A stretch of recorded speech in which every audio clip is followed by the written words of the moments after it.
अंग्रेजों ने भारत पर 150 वर्षों तक राज किया। ब्राह्मणों ने उनको भगाने के लिए हथियारबंद आंदोलन क्यों चलाया, जबकि भारत पर सबसे पहले हमला मुस्लिम शासक मीर कासिम ने 712 ईस्वी में किया। उसके बाद महमूद गजनवी, मोहम्मद गौरी, चंगेज खान ने हमला किया और फिर कुतुबुद्दीन ऐबक, गुलाम वंश, तुगलक वंश, खिलजी वंश, लोदी वंश, फिर मुगल आदि वंशों ने भारत पर राज किया और खूब अत्याचार किए, लेकिन ब्राह्मणों ने कोई क्रांति या कोई आंदोलन नहीं चलाया। फिर अंग्रेजों के खिलाफ ही क्यों क्रांति कर दी? आइए इस वीडियो में क्रांति और आंदोलन की वजह को समझने का प्रयास करते हैं। अंग्रेजों ने 1795 में अधिनियम 11 द्वारा शूद्रों को भी संपत्ति रखने का कानून बनाया। 1773 में ईस्ट इंडिया कंपनी ने रेगुलेटिंग एक्ट पास किया, जिसमें न्याय व्यवस्था समानता पर आधारित थी। 6 मई 1775 को इसी कानून द्वारा बंगाल के सामंत ब्राह्मण नंद कुमार देव को फांसी हुई थी। 1804 अधिनियम 3 द्वारा कन्या भ्रूण हत्या पर रोक अंग्रेजों ने लगाई, वरना लड़कियों को पैदा होते ही तालू में अफीम चिपकाकर मां के स्तन पर धतूरे का लेप लगाकर एवं गड्ढा बनाकर उसमें दूध भरकर डुबोकर मार दिया जाता था। 1813 में ब्रिटिश सरकार ने कानून बनाकर शिक्षा ग्रहण करने की सभी जातियों और धर्मों के लोगों को अधिकार दिया। 1813 में अंग्रेजों ने दास प्रथा का अंत कानून बनाकर किया। 1817 में समान नागरिक संहिता कानून बनाया। 1817 के पहले सजा का प्रावधान वर्ण के आधार पर था। ब्राह्मण को कोई सजा नहीं होती थी और शूद्र को कठोर दंड दिए जाते थे। अंग्रेजों ने सजा का प्रावधान समान कर दिया। 1819 में अधिनियम 7 द्वारा ब्राह्मणों द्वारा शुद्ध स्त्रियों के शुद्धिकरण पर रोक लगाई गई। शूद्रों की शादी होने पर दुल्हन को अपने दूल्हे के घर न जाकर कम से कम 3 रात ब्राह्मण के घर शारीरिक सेवा देनी पड़ती थी। 1830 नरबलि प्रथा पर रोक लगाई गई। देवी देवता को प्रसन्न करने के लिए ब्राह्मण शूद्रों, स्त्री व पुरुष दोनों को मंदिर में सिर पटक पटक कर चढ़ा देते थे। 1833 अधिनियम 87 द्वारा सरकारी सेवा में भेदभाव पर रोक अर्थात योग्यता ही सेवा का आधार स्वीकार किया गया तथा कंपनी के अधीन किसी भारतीय नागरिक को जन्म, स्थान, धर्म, जाति या रंग के आधार पर पद से वंचित नहीं रखा जा सकता है, नियम लागू किया गया। 1834 में पहला भारतीय विधि आयोग का गठन हुआ। कानून बनाने की व्यवस्था जाति, वर्ण, धर्म और क्षेत्र की भावना से ऊपर उठकर करना आयोग का प्रमुख उद्देश्य था। 1835 प्रथम पुत्र को गंगा दान पर रोक लगाए। 7 मार्च 1835 को लॉर्ड मैकाले ने शिक्षा नीति राज्य का विषय बनाया और उच्च शिक्षा को अंग्रेजी भाषा का माध्यम बनाया गया। 1835 को कानून बनाकर अंग्रेजों ने शूद्रों को कुर्सी पर बैठने का अधिकार दिया। दिसंबर 1829 के नियम 17 द्वारा विधवाओं को जलाना अवैध घोषित कर सती प्रथा का अंत कर दिया गया। देवदासी प्रथा पर रोक लगा दी गई। ब्राह्मणों के कहने से शूद्र अपनी लड़कियों को मंदिर की सेवा के लिए दान दे देते थे। मंदिर के पुजारी उनका शारीरिक शोषण करते थे। बच्चा पैदा होने पर उसे फेंक देते थे और उस बच्चे को हरिजन नाम दे दिया करते थे। 1921 को जातिवार जनगणना के आंकड़े के अनुसार अकेले मद्रास में कुल जनसंख्या 4 करोड़ 23 लाख थी, जिसमें 2 लाख देवदासियां मंदिरों में पड़ी थी। हालांकि यह प्रथा अभी भी दक्षिण भारत के मंदिरों में चल रही है। 1837 अधिनियम द्वारा ठगी प्रथा का अंत कर दिया गया।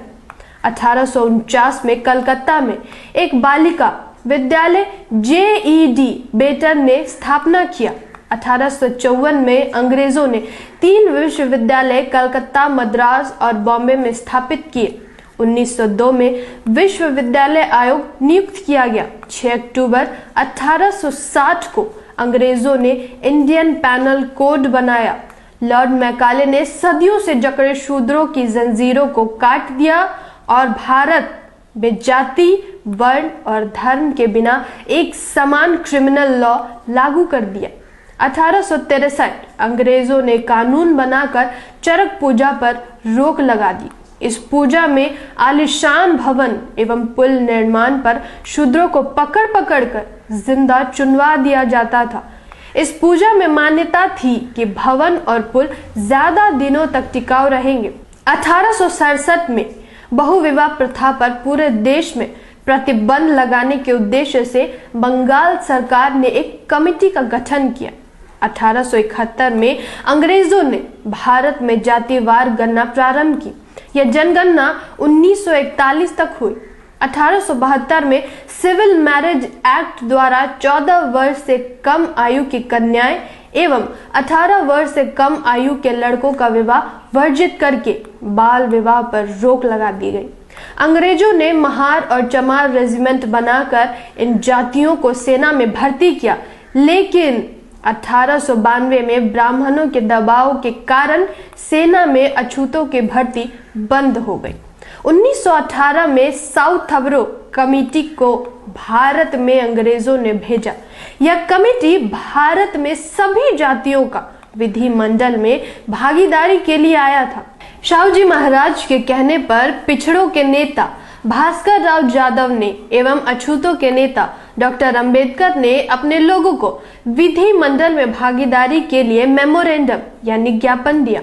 अंग्रेजों ने 1919 में भारत सरकार अधिनियम का गठन किया। 1919 में अंग्रेजों ने ब्राह्मणों को जज बनने पर रोक लगा दी थी और कहा था कि इनके अंदर न्यायिक चरित्र नहीं होता है। अंग्रेजों के रहते 25 दिसंबर 1927 को डॉक्टर अंबेडकर द्वारा मनुस्मृति का दहन किया। मनुस्मृति में शूद्रों और महिलाओं को गुलाम तथा भोग की वस्तु समझा जाता था। एक पुरुष को अनगिनत शादियां करने का धार्मिक अधिकार है। महिला अधिकार विहीन तथा दासी की स्थिति में थी।